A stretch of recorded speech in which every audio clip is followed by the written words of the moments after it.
কত ভুল আপনি করেছেন, কত অন্যায় আপনি করেছেন, কত পাপ আপনার হয়েছে, কত মিথ্যা আপনি বলেছেন, কয় ওয়াক্ত নামাজ ছেড়েছেন, কয় লাখ টাকা ঘুষ খেয়েছেন, কত যৌতুক আপনি খেয়েছেন, কত মিথ্যা আপনি বলেছেন। আপনার পাপ যত বড় হোক, যত বিশাল হোক, যত বেশি হোক, আল্লাহর দয়ার পরিসীমা তার চাইতেও বড়।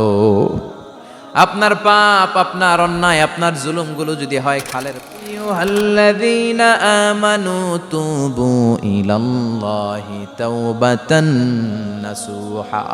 ও আমার গোলাম, তুই তোর নিজেরে যত বেশি ভালোবাসিস তার চেয়েও আমি তোরে বেশি ভালোবাসি। তোর বাবা মা তোরে যত বেশি ভালোবাসে তার চেয়েও আমাদেরকে বেশি ভালোবাসে কে? আল্লাহ বললেন, ভালোবাসারে তৈরি করার পরে আমি 100 টুকরা করলাম, 99 টুকরা ভালোবাসা আমি আল্লাহ নিজের মধ্যে রেখে দিলাম, 1 টুকরা ভালোবাসা গোটা বিশ্বের সবার মধ্যে আমি ভাগ করে দিলাম। এজন্য আল্লাহ ডেকে বললেন, গোলাম আমি যে তোদের কত ভালোবাসি তোর ধারণা নাই। চোখের পানি ছাড়, গুনার কথা স্মরণ কর, তওবা কর। তওবার মতো তওবা করলে সব গুনাহ মাফ করে দিতে পারে কে? বিলের পানির সমান, আল্লাহর দয়া সাগরের পানির সমান। আপনার পাপ যদি হয় সাগরের পানির সমান, আল্লাহর দয়া মহাসাগরের পানির সমান। আপনার পাপ আর অন্যায় যদি হয় পাহাড়ের সমান, আল্লাহর দয়া আকাশের সমান। আপনার পাপ যদি হয় আকাশের সমান, আল্লাহর দয়া আরশের সমান। বিশ্বনবী বলে, আমার কোনো গুনাহ নাই, তারপরেও প্রতিদিন 70 বারেরও বেশি আমি তওবা করি। আল্লাহে ইন্নী আস্তাগফিরুল্লাহ ওয়া আতুবু ইলাইহি আকসার মিন 70 মাররা। Could you imagine that? কল্পনা করছেন কোনদিন যে নবীর গুনাহ নাই, ওই নবী তওবা পড়ে প্রতিদিন 70 বার, আকসার 70 বারেরও বেশি। আমার পড়া দরকার কয়বার? আপনার পড়া দরকার কয়বার? বিশ্বনবী 70 বারের বেশি বললে আমাদের পড়া দরকার কয়বার? আর আমরা প্রতিদিন পড়ি কয়বার? কথা কন। আমাদের ভুল হবে, ভুল হতে সমস্যা নাই, ভুল হওয়াই মানুষের স্বভাব, কিন্তু ভুল হওয়ার পরে ভুলের উপর অটল থাকা যাবে না। শয়তান আর মানুষের মধ্যে এই মৌলিক পার্থক্য। শয়তান ভুল করে ভুলের উপরই আছে, ঠিক কি না? ক্ষমা চায় নাই, কিন্তু আমরা সকালে ভুল করলে দুপুরে মাপ চাই কার কাছে? 19 সালে ভুল করলে 20 সালে মাপ চাই কার কাছে? মৃত্যুর আগ পর্যন্ত আমরা ক্ষমা চাইলে ক্ষমা করে দিবে কে? সব সময় 24/7 তওবার দরজা খোলা, 2টার সময় ছাড়া। ভালো করে মনে রাখবেন, মুখস্থ ঠোঁটস্থ যেন থাকে। 2টার সময় তওবা কবুল হয় না, চিৎকার করে বলেন কয় সময়?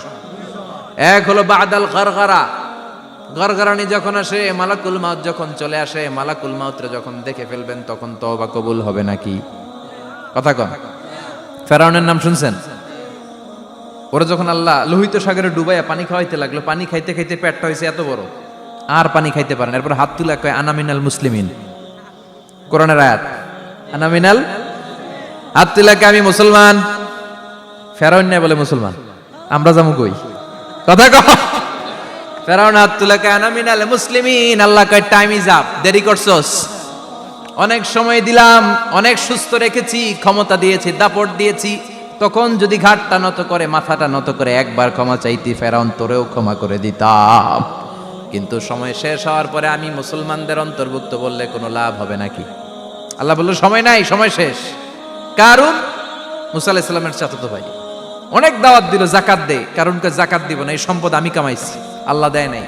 মুসা আলাইহিস সালাম বললেন তাহলে আযাবের অপেক্ষা কর। আযাব চলে আসলো। আল্লাহ বলেন মুসা সেফ জোনে যাও, সরো, এখনই আযাব। ফাখাসাফনা বিহি ওয়া বিদারিহিল আরদ, পুরো ফাইয়ুমের জমিনটার আল্লাহ কাঁপিয়ে দিলেন, আর কারুনকে সহ পুরো সম্পত্তি তার জামিনের ভিতরে দাবিয়ে দিলেন।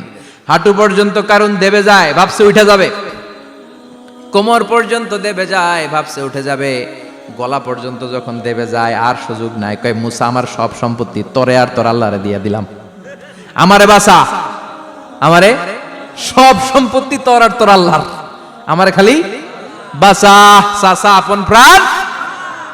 আল্লাহ বলে সময় শেষ। তার মানে বাদাল গারগারা তওবা কিন্তু আর কবুল হয়।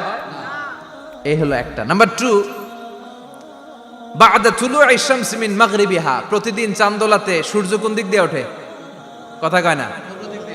পূর্ব দিকে। কিয়ামতের আগ দিয়ে সূর্য আর পূর্ব দিকে উঠবে না, পশ্চিম দিক থেকে উঠবে। যেদিন প্রভাতে পশ্চিম দিক থেকে সূর্য উঠবে, ওই দিন থেকে তওবার দরজাটারে বন্ধ করে দিবে কে? তার আগ মুহূর্ত পর্যন্ত জীবনে যত গুনাহ করেছি, অন্যায় করেছি, চোখের পানি ছেড়ে ক্ষমা চাইলে ক্ষমা করবে কে? শয়তান আল্লাহরে চ্যালেঞ্জ দিছে, আল্লাহ তুমি আমারে জাহান্নামে পাঠাবা, আমিও তোমার বান্দা করে লয়ে একসাথে জামাতে ঢুকমু। একা ঢুকবো না, একা যাব না, তোমার বান্দাদেরকে সবগুলারে জাহান্নামী বানাইয়া তারপরে ঢুকমু। তোমারে চ্যালেঞ্জ দিলাম, একটারও জান্নাতে ঢুকাইতে পারবা? আল্লাহকে তুই আমার চ্যালেঞ্জ দিলি? আমি তো সব রাজার বড় রাজা, মহারাজা, আমারে চ্যালেঞ্জ দেশ, এত সাহস পাইলি কই? তুই আজীবন ওয়াসওয়াসা দিয়ে পাপ কাজ করাবি, একদিন তাফসীর মাহফিলে এসে আমার বান্দা ক্ষমা চাবে, আমি মাফ করে দেবো, তুই কি করবি? আজীবন অন্যায় করবে, আজীবন পাপ করবে, জুলুম করবে, একদিন চোখের পানি ছেড়ে আমার কাছে কান্নার মতো কান্না করলে আমি সব গুনাহ মাফ করে দেব।